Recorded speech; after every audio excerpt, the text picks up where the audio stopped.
Bonjour mes chers frères et sœurs togolais, ici Mustapha. Je ne vais pas être trop long. Cette semaine, l'actualité, nous avons reçu le communiqué selon lequel la CENI a relancé les activités. Kadanga, c'est dans ton travail, tu es payé pour ça. C'est une mission qu'on t'a confiée, toi tu continues. Mais, j'ai pas de problème avec Kadanga à la tête de la CENI.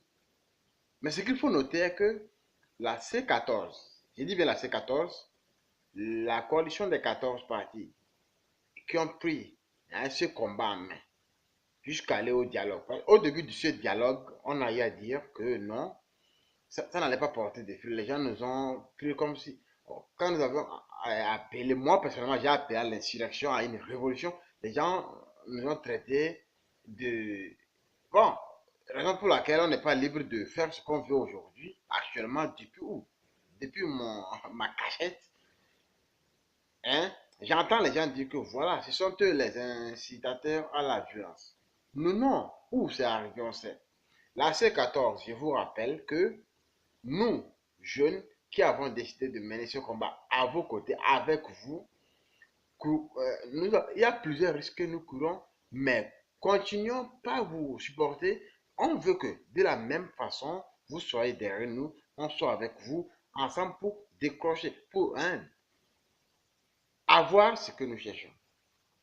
Je mets en garde tout parti politique de la C14 qui se lancera dans ce processus électoral, qui sort déjà dans le cadre de cette feuille de route que vous avez eu à définir avec ces facilitateurs, avec cette CDAO falsifiée, que désormais nous allons nous attaquer à lui, comme c'est actuellement le cas avec plusieurs charognards qui s'aventurent et qui s'amusent à s'aventurer au niveau de l'Europe en mission unir. Vous avez vu ce qui s'est passé avec directement les Gogolico. Aujourd'hui, ce qui s'est passé avec les Achadidi. Tout responsable politique au niveau de la C14 qui s'alignera dans ce processus électoral sans que les réformes ne soient faites, sans que la CENI ne soit reconstituée. Je vous jure, nous, oralement, physiquement, de toutes les façons qu'un humain dispose pour lutter pour sa liberté, nous allons nous combattre. Nous allons vous combattre. Je me prononce là-dessus. Dans cette crise, les gens se sont exilés. Dans cette crise, les gens sont morts. Le peuple. Vous avez prouvé que vous méritez la confiance du peuple. Ils vous ont confié leur confiance pour que vous meniez ce combat jusqu'au bout. La CENI que vous avez rejetée il n'y a pas longtemps avant l'ouverture du dialogue, aujourd'hui cette même CENI relance les activités et que les gens s'aventurent à aller à ces élections. Soit soyez clairs, si vous êtes des Djeritama ou bien des Abbas Kabou, tant mieux parce que eux, les autres savent ce qu'ils sont. Ce ne sont pas des politiciens, ce sont des commerçants. Je mets en garde. Pour l'instant, s'il y en a qui sont prononcés parmi vous, je ne sais pas. Mais celui qui osera le faire publiquement, du moins,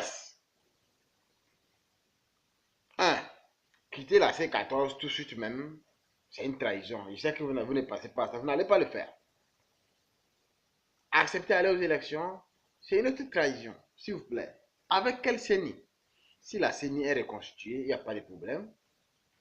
Et dans cette feuille de route, c'est le politicien qui a gagné. Je vous le dis, c'est le politicien qui a gagné. Nous, peuple togolais, n'avions rien gagné. Le départ que nous avions demandé n'a pas eu lieu.